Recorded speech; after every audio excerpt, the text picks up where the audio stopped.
Hello everyone and welcome to Doon officers academy. Previous year question कर रहे हैं और उसमें हम टॉपिक कवर कर रहे हैं स्पॉटिंग द एरर्स। आज कुछ और क्वेश्चन हम करेंगे। इन केस आपने इससे पहले जो हमने प्रीवियस ईयर के क्वेश्चंस कवर किए हैं वो वीडियो नहीं देखी है, डू वॉच दैट वीडियो, क्योंकि बहुत बार क्वेश्चंस में अगर कोई कॉन्सेप्ट है या कोई एक रूल है वो भी हम रिवाइज करते हुए चलते हैं। इसके पहले जो भी आपकी पार्ट ऑफ स्पीच की वीडियो बन रखी है where I have discuss the rules, grammar rules related to the topic, वो वीडियो भी आप जरूर देख लेना because that will be really helpful for spotting the errors. In fact language portion की अगर हम बात करें तो सिर्फ स्पॉटिंग द एरर्स नहीं, या उसके अलावा जो भी आपके टॉपिक है, जैसे आपके फिलिप्स वाले कुछ क्वेश्चंस होते हैं या कई बार आपके क्लॉज टेस्ट हो गया, या इस टाइप के भी क्वेश्चंस आते हैं। आप देखोगे कि एनडीए लेवल या सीडीएस लेवल के एग्जाम में क्वेश्चंस फिलअप्स वाले बहुत आते हैं, they are related to grammar rules and vocabulary, right. और आपका फिर एक सेक्शन बच जाता है रीडिंग सेक्शन, जिसमें आपके पैसेज वगैरह आते हैं। उसके लिए I have already told you आप न्यूज़पेपर रीडिंग स्टार्ट करो, क्योंकि आपका करंट अफेयर भी कवर हो रहा है एंड सेकेंडली आपके रीडिंग हैबिट डेवलप होती है। And once you start reading, ठीक है, अगर आप डेली बेसिस पे रीडिंग हैबिट आपकी है तो आपको चीजें कॉम्प्रिहेंड करने में दिक्कत नहीं आती है। पैसेज में it is really important that you understand it, और इस चीज के लिए बहुत जरूरी है कि आपकी रीडिंग हैबिट होनी चाहिए। रीड ए न्यूज़पेपर या फिर नॉवल पढ़ सकते हो, कोई भी स्टोरी बुक है आपके पास, तो रीडिंग हैबिट भी डेवलप करना। वोकैबुलरी के लिए भी आपके बहुत सारे वर्ड्स जो हैं वो आपके करंट अफेयर से या फिर आपकी न्यूज़पेपर रीडिंग से कवर हो जाती हैं, right. So we will start off with question 1 today. But before starting the session, अगर आप दून ऑफिसर्स एकेडमी के ऑफलाइन बैच से जुड़ना चाहते हैं तो जो आपको स्क्रीन पर नंबर दिए गए हैं उस पर आप कांटेक्ट कर सकते हो।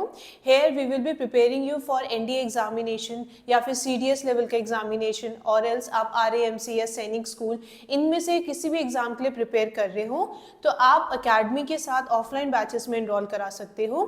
It will be really beneficial for you, क्योंकि बेसिकली फोकस ये किया जाता है कि डिपेंडिंग अपॉन कि बच्चे का लेवल किस तरीके का है, हम अपने जो उसकी प्रिपरेशन है उसी तरीके से स्ट्रीमलाइन करते हैं, राइट। जो भी क्वेश्चन आज कराया जाएगा, क्योंकि ये प्रीवियस ईयर के क्वेश्चन है, तो एक बार आप जरूर आंसर करना। ये मैं हमेशा बोलती हूँ जब भी हम क्वेश्चन कर रहे होते हैं प्रीवियस ईयर के, because it is really important कि आपका आंसर क्या है और करेक्ट आंसर क्या है, right. In case there is a difference तो उसके पीछे क्या कॉन्सेप्ट होना चाहिए, क्या लॉजिक होना चाहिए, वो भी आप जरूर समझो। सो पहला क्वेश्चन जो आज हम करेंगे, that is, he was charged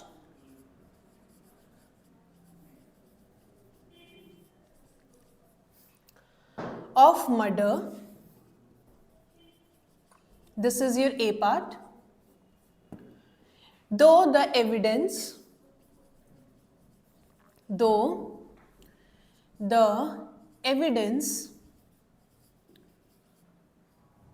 did everything,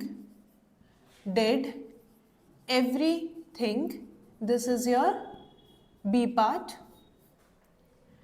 to convince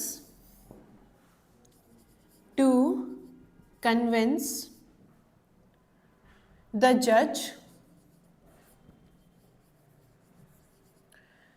of his innocence,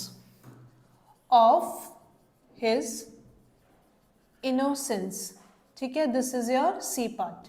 कहीं पे कोई भी गलती नहीं है, so you will choose D part, that is no error, ठीक है। एक बार स्टेटमेंट पढ़ो, क्या दे रखा है स्टेटमेंट में। He was charged of murder, though the evidence did everything to convince the judge of his innocence, right? अब देखो यहाँ पे क्या दे रखा है, charged of murder, right? अगर आपको ये चीज बोलनी है कि someone is guilty of something, तो उसके लिए आप क्या वर्ड यूज करते हो, charged with murder, ठीक है। तो जब हम यहाँ पे ये लिखेंगे कि charged with murder, इसका मतलब है he was guilty of the crime, right?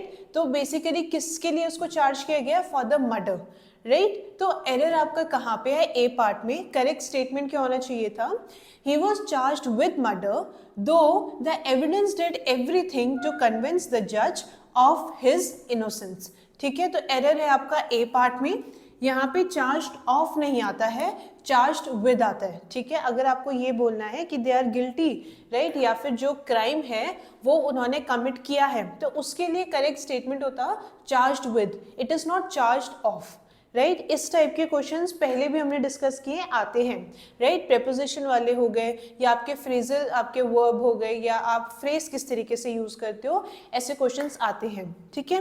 Next question पे आ जाते हैं। So the next question is neither he nor his brother, this is your A part, is a good student, is a good student, this is your B part, but both are good players, this is your C part. In case कहीं पे कोई गलती नहीं है तो आप D option choose करो। क्या स्टेटमेंट है? Neither he nor his brother is a good student but both are good players, right. अब नीदर नॉर वाला रूल क्या है? नीदर नॉर का जब आप इस्तेमाल कर रहे हो तो फिर देखो यहाँ पे दोनों के दोनों आपके क्या हैं? सिंगुलर है सब्जेक्ट, राइट। नीदर नॉर जो है उनके साथ सिंगुलर सब्जेक्ट यूज किया गया है, तो जो वर्ब होगा वो भी सिंगुलर होगा, कहीं पे कोई गलती नहीं है, ठीक है। ए पार्ट में तो कहीं पे कोई गलती नहीं है, बी पार्ट में आपका सिंगुलर वर्ब है, बिल्कुल है, इज अ गुड स्टूडेंट, ठीक है। अगेन बी पार्ट में भी गलती नहीं है, is a good student but both are good, sorry but both are good players, right. Both हम पॉजिटिव टर्म्स में यूज करते हैं, दो लोगों की बात हो रही है तो बोथ के साथ आपका क्या यूज होगा? प्लूरल वर्ब होगा, दैट इज ऑल्सो करेक्ट, ठीक है। Good players, right. तो पूरे स्टेटमेंट में कहीं पे कोई गलती नहीं है।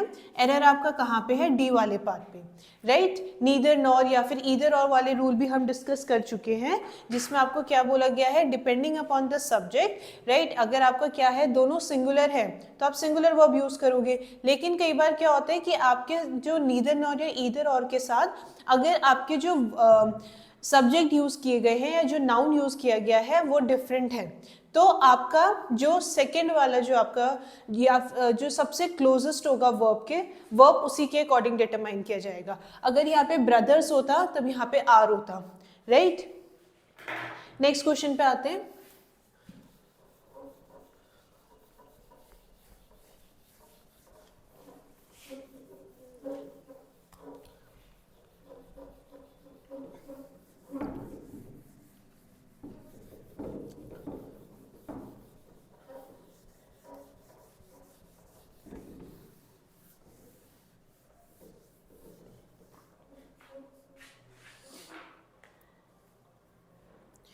Next question is,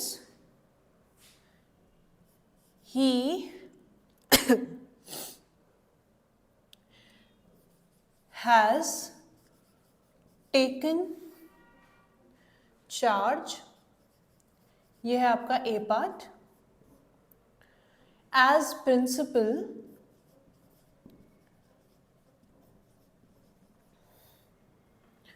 of our college,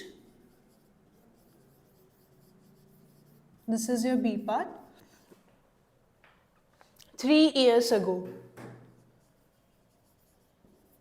3 years ago, C part, or else no error, D part.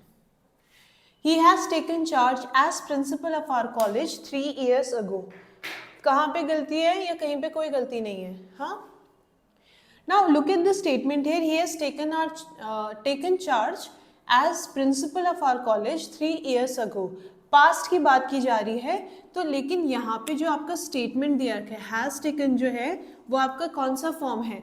Has plus third form of the verb is perfect, और अगर हैज दिया है तो प्रेजेंट परफेक्ट। जबकि यहाँ पे सिंपली पास्ट की बात की जा रही है तो एरर आपका ए पार्ट में है।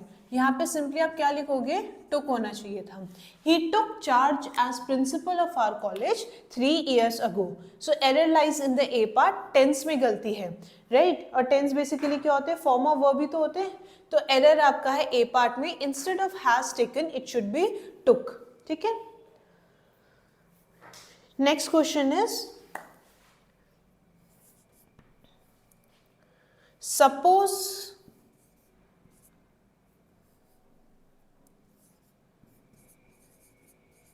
suppose if you were left alone, this is your A part,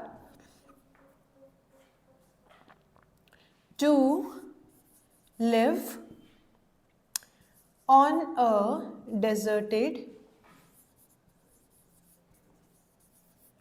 island, B part, what would you do? C part, no error, D part. Suppose if you were left alone to live on a deserted island, what would you do? कहाँ पे गलती है?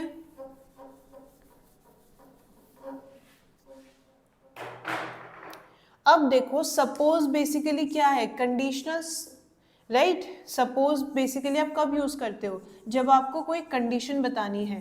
If भी तो यही काम कर रहा है ना।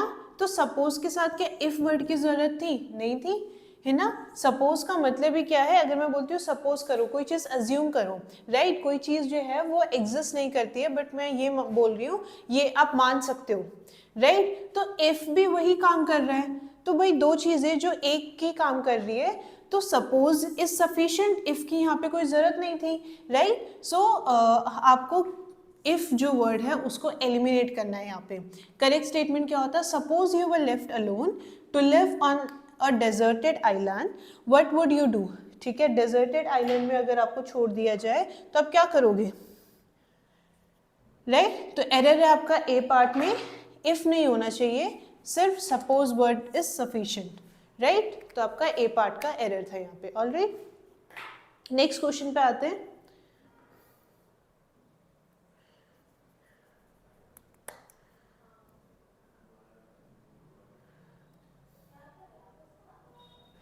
Now next question is, he wondered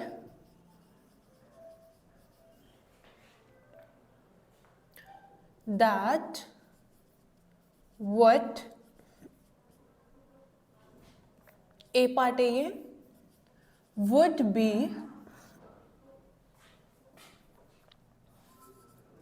the next move of his opponents, this is your B part,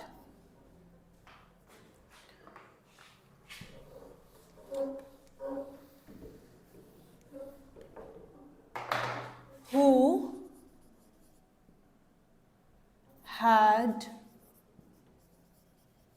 vowed to see him dislodged from power.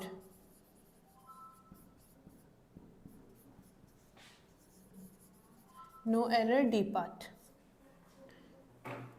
He wondered that what would be the next move of his opponents who had vowed to see him dislodged from power.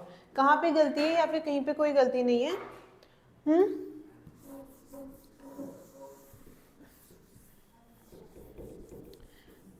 अच्छा, पूरे statement में there is an error, तो चलो D तो नहीं हो सकता। अब बच्चे आपके पास तीन ऑप्शन, यहाँ पे देखो statement, he wondered that what, ठीक है। तो क्या यहाँ पे दैट की जरूरत थी? He wondered that what would be the next move of his opponent who had vowed to see him dislodged from the power, ठीक है। तो यहाँ पे दैट वर्ड की जरूरत नहीं थी। He wondered what would be the next move of his opponents who had vowed to see, right। अब यहाँ पे that की जरूरत नहीं थी, आपको सिंपली आपको क्या लिखना चाहिए था? he wondered what, ठीक है। he wondered that what, right, it doesn't make any sense in the sentence, right. तो आपका करेक्ट या फिर मीनिंगफुल सेंटेंस बनाने के लिए आपको जो दैट वर्ड है वो रिमूव करना है यहाँ से। तो एरर आपके कौन से पार्ट पे है, स्टेटमेंट के पहले ही पार्ट पे, दैट इज ए पार्ट में आपका एरर है, राइट। आई होप जो भी क्वेश्चन आपको कराए जा रहे हैं वो आप आंसर जरूर कर रहे हो, ठीक है। नेक्स्ट क्वेश्चन पे आते हैं। The nation should B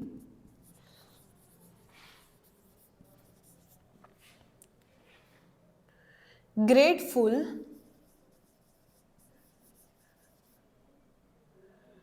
this is your A part to the armed forces, B part, for protecting them, for protecting them,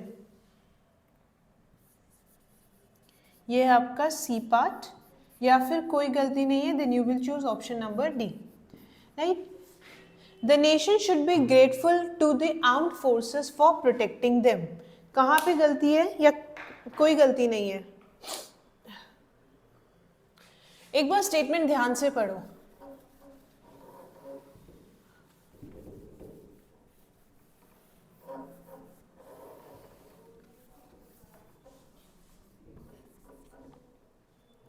The nation should be grateful to the armed forces for protecting them, right? तो देखो as such कोई error नहीं है इसमें, पर एक बार आप ए statement में ग्रेटफुल की स्पेलिंग देखो,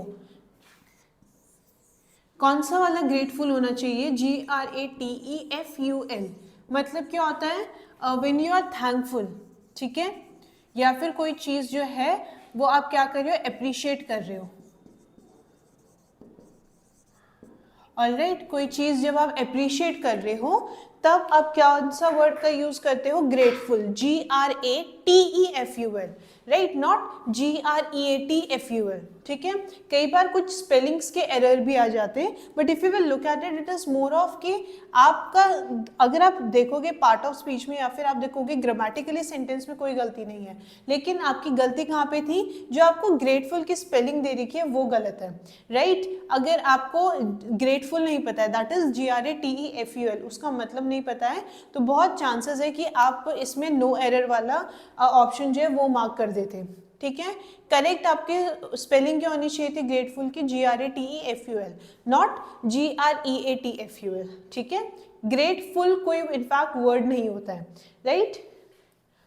ये वाला जो ग्रेटफुल दे रखा है ना आपको, एज सच कोई वर्ड नहीं होता है, ये करेक्ट स्पेलिंग जो होती है दैट इज दिस वन, ठीक है। मतलब क्या होता है? When you are appreciative of someone, ठीक है, आप जो वो कर रहे हैं उसके लिए आप क्या हो? थैंकफुल हो, तब आप ये वाला ग्रेटफुल यूज करते हो, alright.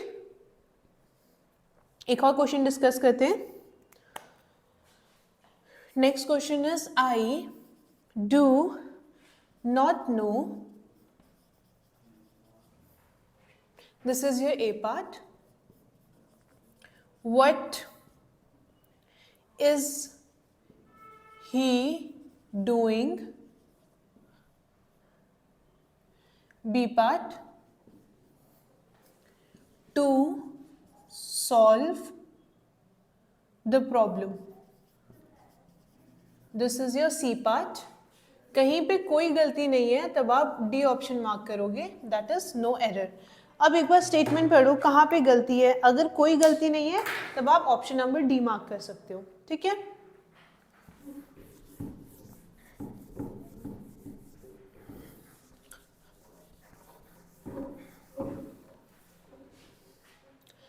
I do not know what is he doing to solve the problem, right? अब भी हमने पिछला अभी से पहले वाली वीडियो में ऐसा एक क्वेश्चन आया था जहाँ पे कुछ क्वेश्चन तो पूछा जा रहा है लेकिन वो क्वेश्चन किस फॉर्म में है? स्टेटमेंट के फॉर्म में है, राइट। तो जब ऐसे स्टेटमेंट जब आप क्वेश्चन पूछ रहे हो तब पहले आपको ऑक्सिलरी वर्ब आ जाता है, लेकिन यहाँ पे वो स्टेटमेंट है, क्वेश्चन नहीं है, right. So look at the statement here, I do not know, A में कोई गलती नहीं है। What is he doing, ठीक है, यहाँ पे देखो क्वेश्चन मार्क नहीं है, ठीक है, कोई स्टेटमेंट है मोर ओवर, तो यहाँ पे क्या होना चाहिए था, व्हाट ही इज डूइंग। अगर ये क्वेश्चन होता, अगर मैं पूछती हूँ व्हाट आर यू डूइंग, ठीक है, व्हाट आर यू डूइंग, अगर मैं ये बोलती, राइट, तो यहाँ पे देखो यू के पहले ऑक्सिलरी वर्ब का इस्तेमाल किया है, ठीक है। लेकिन अगर मैं बोलती हूँ आई do not know what he is doing होना चाहिए था, ठीक है, क्योंकि अब यहाँ पे क्वेश्चन नहीं है बट रादर एक स्टेटमेंट है। यहाँ पे क्योंकि ये क्वेश्चन था तब इसीलिए पहले ऑक्सिलरी वर्ब आया, राइट। सिमिलरली इस सेंटेंस में भी क्या है, ये क्वेश्चन नहीं है बट वो स्टेटमेंट है, ठीक है, एक फैक्ट है जिसमें आपका जो आपका ही है उसके बाद इज आना चाहिए था, ना कि उसके पहले आना चाहिए था। तो एरर आपका कौन से पार्ट पे है, बी वाले पार्ट पे, राइट। तो एरर आपका कहाँ पे था, B part of the statement, ठीक है। तो आज हमने कुछ और प्रीवियस ईयर क्वेश्चन किए हैं, कुछ और हम क्वेश्चन करेंगे प्रीवियस ईयर से रिलेटेड। सो हम ट्राई करेंगे कि ऑलमोस्ट आपके जो भी टॉपिक्स आते हैं उन सब से हम प्रीवियस ईयर के क्वेश्चन जो है जितने ज़्यादा हो पाए उतने ज़्यादा सॉल्व करें, because this will be really helpful for you. जो भी प्रीवियस ईयर क्वेश्चंस की वीडियो है वो आप ज़रूर देखना, पूरे क्वेश्चंस जो है वो ज़रूर देखना, उनको सॉल्व भी करना, क्योंकि क्वेश्चन प्रैक्टिस करना बहुत इंपॉर्टेंट है। कोई भी एग्जाम आप दो, previous year question practice question ज़रूर करके जाओ, right. So this was all for today, but before ending this session, अगर आप दून ऑफिसर्स अकेडमी के ऑफलाइन बैच से जुड़ना चाहते हैं तो जो आपको स्क्रीन पर नंबर दिए गए हैं, you can contact on those numbers for your enrolment. So thank you everyone and have a good day to you all.